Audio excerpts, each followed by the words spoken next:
So far we've seen how to create files, to create directories, to list the content of directories, and to list the contents of files. Now what if we want to delete these files or directories? The way to do that is using the rm command to remove files or the rmdir to remove directories. Now note that the rmdir works for empty directories. Here's a few examples that we're going to be seeing practically in a second. rm/temp/test file will remove the test file under the directory temp. rmdir/temp/testdir will remove the empty testdir. So if the directory is not empty, we won't be able to remove it using this command. To remove a directory that's not empty, we need to use the -r option, which stands for recursive. And we use that with the rm command. And it would look as such: rm-r/temp/testdir to remove the testdir if it's not empty. We also saw the -i option with the copy command. Do you remember what it was? It stood for interactive. And we use that so we don't accidentally overwrite files when we're copying. The same goes for removing files.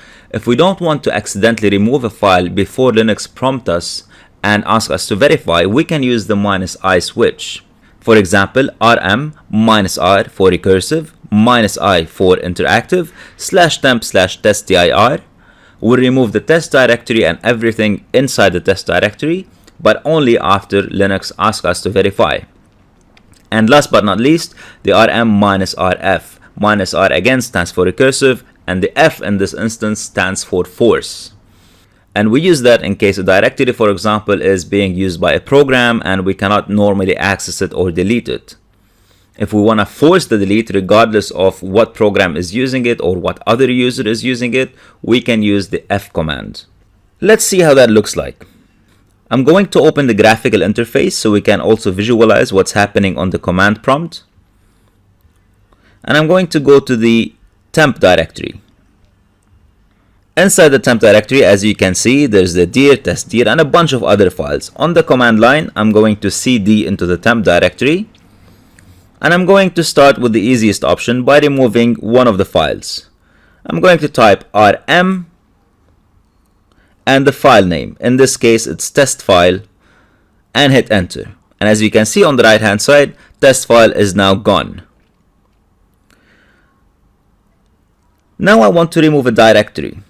In this instance, it's an empty directory, which is the testdir.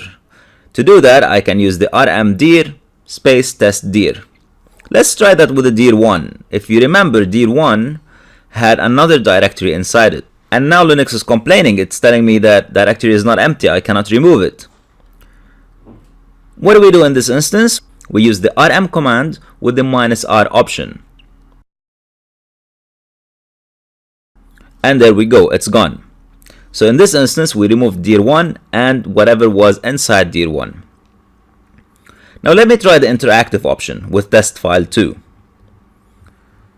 We get back a prompt asking us, do you want to remove the file? I'm going to answer yes, and the file is gone. And last but not least, we saw the force option. Let me go into the documents directory on the right hand side in the graphical interface.